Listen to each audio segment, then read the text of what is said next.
45 meters above the desert floor, deep inside the Great Pyramid of Giza, there is a low room roofed with 9 slabs of red granite. Each slab was cut from a quarry some 500 miles to the south, floated the length of the Nile, hauled across the open plateau, and then raised whole to a height greater than a 14-story building.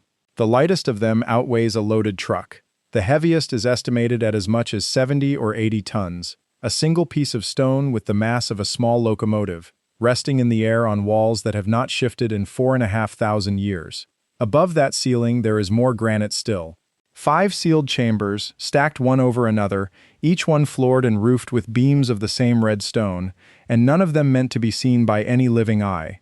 They were closed inside the pyramid at the moment it was built, and they stayed closed until a British colonel blasted his way up into them with gunpowder in 1837. The stones are real. The height is real. The one thing no one can show you, with any certainty, is the machine that raised them. That is what this whole descent is built around. Not who cut the stone and not why they hit it, how the beams went up, and with what device. If you're enjoying this story so far, don't forget to hit the like button and subscribe. Drop a comment telling me where in the world you're watching from. I love hearing from you. Before we go any further, one honest note. This is a channel about the questions the ancient world has not fully closed. Some of what we look at is solid and documented. Some of it is theory, and where it is, I will tell you plainly. The point is not to hand you a verdict, it is to show you what is actually up there in the dark, and let you decide for yourself what put it there. Here is the version most people carry in their heads. Thousands of workers, long earthen ramps, sledges dragged over wet sand, sheer numbers and sheer time. For most of the pyramid, that picture holds up well. The bulk of the structure is limestone, cut on site or ferried a short way across the river, in blocks a team of men could manage with rope and muscle and patience. We have found the ramps. We have found the workers' town, their bread ovens, their graves. The limestone in a real sense is a solved problem. The granite is not the limestone. The red granite of the king's chamber did not come from Giza. It came from Aswan, at the far southern edge of Egypt, where the same quarries still hold the evidence of what that work cost. Lying in the bedrock there is a single unfinished obelisk, abandoned where it was being carved, cracked before it could ever be freed. Had it been raised, it would have stood taller than a 10-story building and weighed more than 1,000 tons. It was left because the stone split under them, and that failure froze the whole operation in place, tool marks and all. Around it, scattered across the quarry floor, sit the tools that did the cutting. Not iron. Balls of dolerite, a stone harder than the granite, that the workers used to pound the rock away by hand, hour after hour, grain by grain. That is the material the pyramid builders chose for the one room that mattered most. Not because it was easy. Granite is among the hardest stone a person can shape without power tools. It blunts copper, resists the chisel, and punishes every mistake. They quarried it anyway, dressed it flat enough that a knife blade will still not slide into the joints, and then they faced the hardest part of all. They had to carry it north. 500 miles of river separate Aswan from Giza. The beams were floated on barges during the flood season, when the Nile rose and the water reached closer to the quarry and closer to the plateau. We know this kind of transport happened, and we will return to how we know, because the proof is recent and it is remarkable. But floating a stone is the part where the river does the lifting for you. The moment those beams touched the ground at Giza, the river's help ended, and the true problem began. An 80-ton block sitting at the foot of the pyramid is a heavy object, but it is a manageable one. Men with ropes and sledges and wetted sand can move a stone like that across level ground, and the Egyptians left us pictures proving they did exactly that. Moving the beam across the plateau is not the hard part. The hard part is up. A ramp tall enough to reach the king's chamber would have to be enormous. To keep its slope gentle enough that a crew could drag 70 tons up it without the load sliding back down on top of them, the ramp would need to be very long and very wide, and it would have to grow with every meter of height. Some estimates put the sheer volume of earth and rubble in a single straight ramp to that level at something close to the volume of the pyramid itself. You would be raising a second mountain simply to build the first, and then taking it all apart again and finding somewhere to hide the remains. No trace of a ramp on that scale has ever been found at Giza. Wind the ramp around the pyramid in a spiral to save material, and you buy yourself a new problem. because a spiral of rubble climbing the outside would bury the very corners the builders needed to keep clear to check that their pyramid was still rising true and square. And there is a detail above the king's chamber that makes the whole feat stranger, not simpler. Those 5 sealed chambers stacked over the ceiling were not treasure rooms, they are an engineering solution. A flat stone ceiling with the entire weight of the upper pyramid pressing down on it would crack and give way. So the builders raised the granite beams in 5 separate layers with gaps between them, and capped the stack with a great pointed roof of stone set like an inverted V, angled so the mass of the pyramid above is split and carried down the sides and around the chamber, rather than straight down onto the flat span. Some of those granite beams are in fact cracked clean through, split by an ancient shock or by the slow settling of the stone, and yet the ceiling has never fallen, because the chambers above are quietly carrying the load the beams no longer can. That is not the work of people guessing. It is a deliberate load path, designed by builders who understood how weight travels through stone.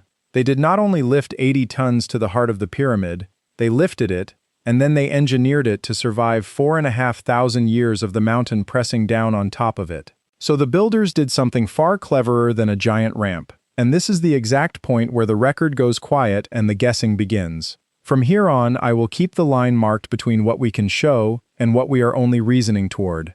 If you're hooked on this story, make sure to subscribe and turn on notifications so you never miss an upload. Your support means everything and helps me bring you more emotional stories like this one.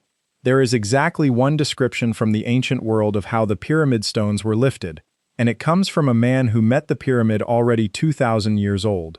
The Greek traveler Herodotus went to Egypt and wrote down what the local guides told him. By that account, the stones were raised from the ground to the first tier by machines made of short lengths of timber, and then lifted from tier to tier by more machines of the same kind, carried up the face of the pyramid as the work climbed. We should be honest about what this is. Herodotus wrote more than 20 centuries after the last block was set. He did not watch it happen. He recorded a story, second-hand, in a language not his own, about an event already lost in deep antiquity by his own day. As history, it is thin.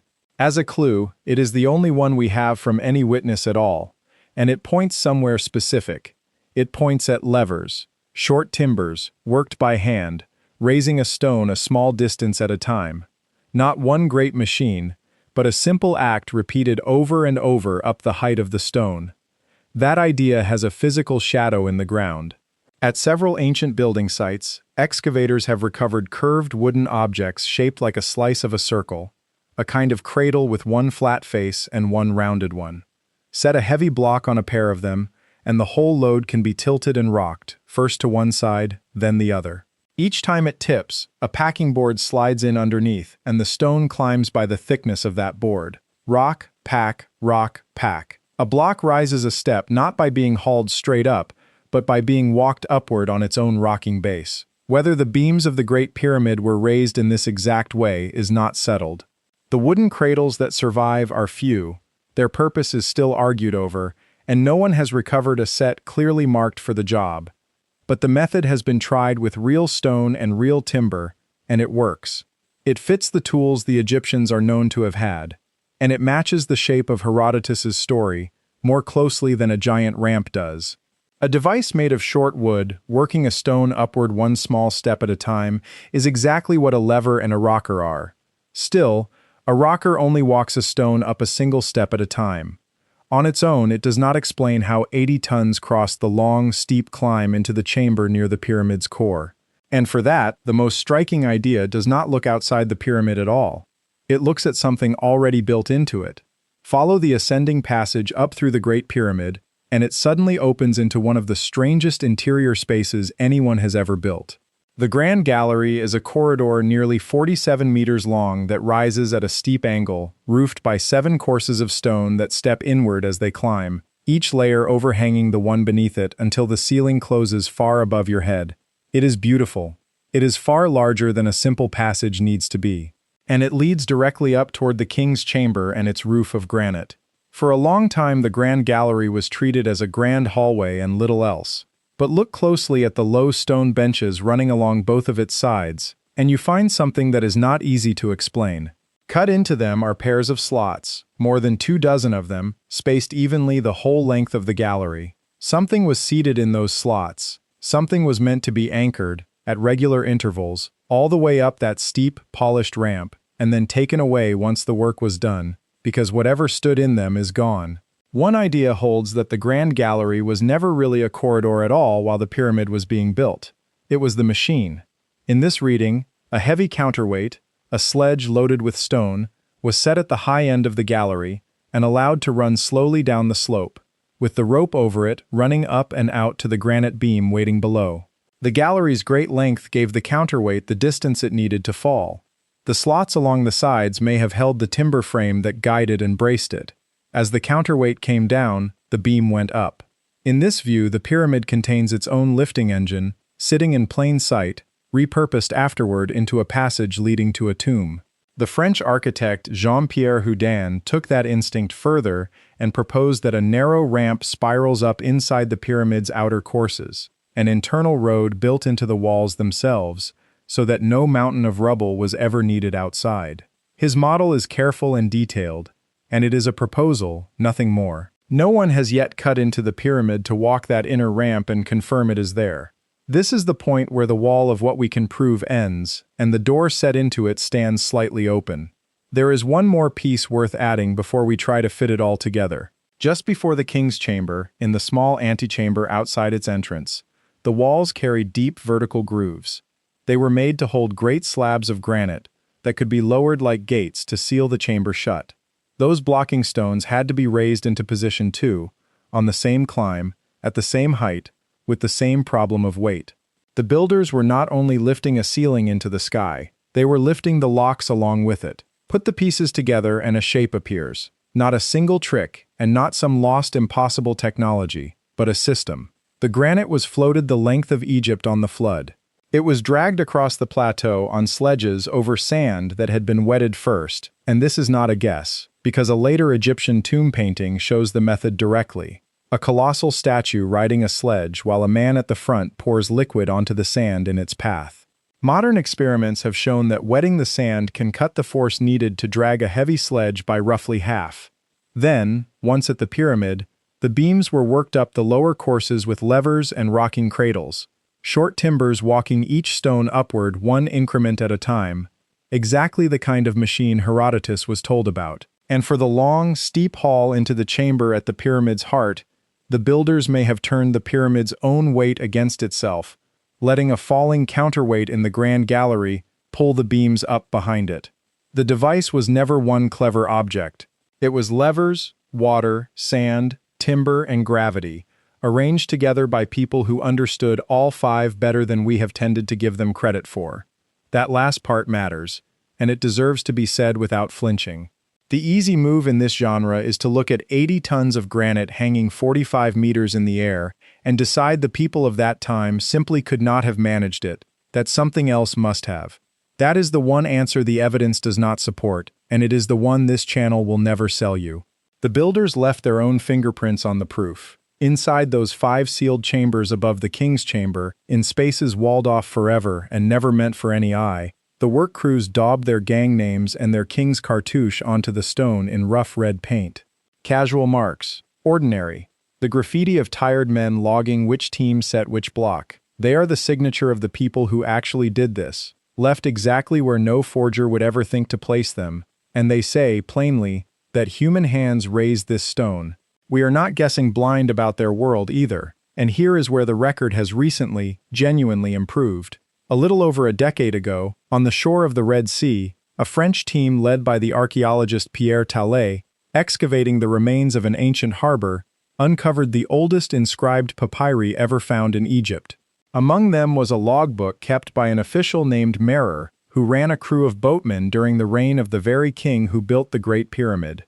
Day by day, Merer recorded his work, and his work was moving stone by boat to Giza, tracking the loads, the trips, the crews, and the stops along the river. Merer's diary describes the transport of white limestone for the pyramid's outer casing, not the granite beams, and it does not tell us how the heavy stones were lifted once they arrived. But it does something almost as valuable. It sets a real, named, entirely ordinary man at the center of the operation, keeping records like a foreman on any job anywhere. and it shows that the logistics behind this pyramid were as organized, as written down, and as human as the mystery of the lifting is deep. The people who moved these stones kept paperwork. We simply have not found the page that describes the machine, and so the beams stay where they were set, in the dark, over a chamber almost no visitor ever reaches. We can point to the quarry the granite came from. We can point to the harbor and the logbook that prove how it traveled. We can lay out the levers, the cradles, the falling counterweight, the ramp that may or may not spiral inside the walls. We can build models that work using only the tools the builders are known to have held. What we still cannot do is show you the machine itself. No lifting device from the Great Pyramid has ever been recovered. The timbers rotted, the ropes decayed, the ramps were carried away, and the men who knew the method took it with them into those graves beside the plateau. What is left is the stone, and the height, and the slots cut into the grand gallery for something we can no longer see. The honest answer to how 80 tons of red granite reached the heart of the Great Pyramid is that we have very good ideas, tested and plausible, and not one of them can yet be called proven. The pyramid keeps that last part back. It will let you stand beneath 70 tons of granite balanced in the air, 4,500 years without once slipping, and it still will not tell you the final secret of how it got there. It only shows you, past any argument, that it did. Thank you so much for watching until the end. If you loved this story, check out the other videos on your screen now. I think you'll really enjoy them. And don't forget to subscribe if you haven't already. See you in the next story.